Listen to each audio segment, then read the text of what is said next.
கங்கை கொண்ட சோழபுரம், கங்கை கொண்ட சோழேச்சரம் என்னும் பெரிய இக்கோயில் ஊரின் நடுவே 6 ஏக்கர் பரப்பளவில் அமைந்துள்ளது. 2 நுழைவாயில்கள் இருக்கின்றன.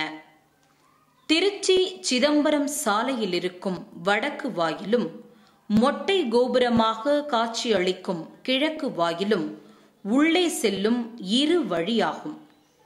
மொட்டை கோபுரமாக இடிந்து சிதைந்து சரிந்து விழுந்து கிடக்கும் கிழக்கு வாயிலே பண்டு கோயிலுக்கு வரும் பிரதான வழியாகும் என்பதை இவ்வாயிலின் 2 புறமும் காணப்படும் துவாரபாலகர்களை கொண்டே நன்கு அறியலாம்.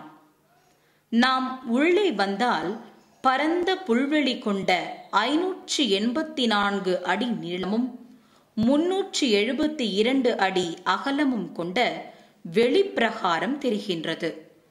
இதன் கனம் 4 அடி ஆகும். இத்திரு மதிலை ஒட்டிய 2 நிலைகளை கொண்ட திருச்சுற்று மாளிகையில் எஞ்சிய ஒரு பகுதியே வடக்கு வாயிலில் இப்பொழுது காணப்படுகின்றது. மதிற்சுவரின் மேற்கிலும் தென்கிழக்கிலும் அரண்கள் பீரங்கி மேடைக்கு பொருந்துவதாய் அமைக்கப்பட்டுள்ளதை காணலாம்.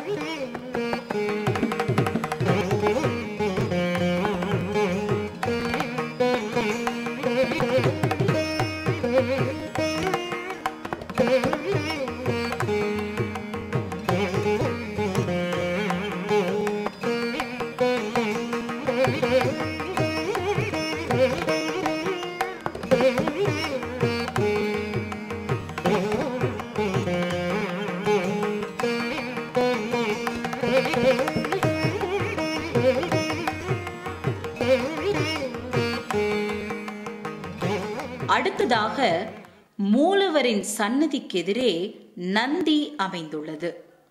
இந்நந்தி சிறிதளவே உயர்ந்த திறந்த வெளி மேடையில் 15 அடி நீளமும் 8 அடி அகலமும் 11 அடி உயரமும் உடையதாய் கருங்கற்களால் கட்டப்பெற்று சுதை வேலைப்பாடு கொண்ட பிரம்மாண்டமான தோற்றத்தோடு விளங்குகின்றது.